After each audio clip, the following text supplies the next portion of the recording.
پردہ، سطر اور حجاب، کوئی قانون اس ملک میں ابھی تک ایسا نہیں بنا ہے کہ جس نے آپ کو پابند کیا ہو کہ برقع اتار کے پھینک دو. اگر آپ نے اتارا تو خود اتارا. ایسے بھی ملک ہیں اس وقت موجود ہیں، مسلمان ملک ہیں، یہاں برقع تو کیا اسکارف پہننے کی اجازت نہیں ہے.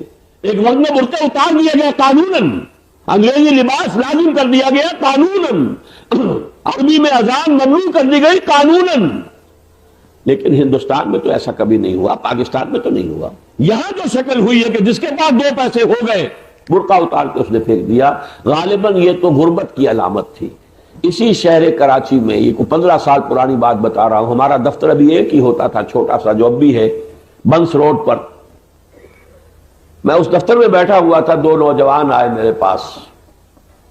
آئے تھے مراد آباد سے، روئے ہیں دھاڑے مار مار کر کہ ہم اپنی پھوپھی زاد بہن کی شادی میں شرکت کے لیے آئے تھے. دو باتیں دیکھ کر ہمارے پاؤں تلے سے زمین نکل گئی. پردہ نام کی شے تو پاکستان میں رہی نہیں. نمبر دو، پانی کی طرح پیسہ بہتا دیکھا ہے ہم نے اس شادی میں، جبکہ وہ کوئی ہمارے پھوپھا جو ہے کوئی زیادہ اونچے طبقے کے آدمی نہیں ہے. پانی کی طرح پیسہ بہ رہا ہے شادی کے اندر.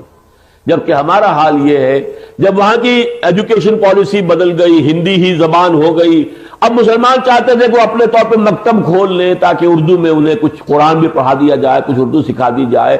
ہمارے پاس پیسے نہیں ہے کہ ہم مکتب کھول سکیں. اپنے ایک ملی تشخص کو برقرار رکھنے کے لیے ابتدائی تعلیمی ادارے قائم کرنے کے لیے پیسے نہیں ہے، اور یہاں شادیوں کے اندر پیسے بہائے جا ڈھاڑے مار کر رہے ہیں. یہ حال ہے. یہ واقعہ میں بیان کر رہا ہوں، یہ میرے ساتھ پیش آنے والا واقعہ.